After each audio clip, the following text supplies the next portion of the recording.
الله الذي خلق السماوات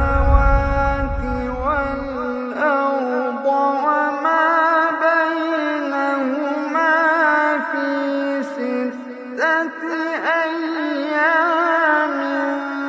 ثم استوى على العرش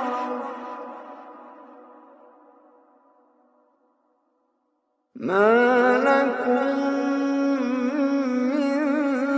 دونه من ولي ولا شفيع أفلا تتذكرون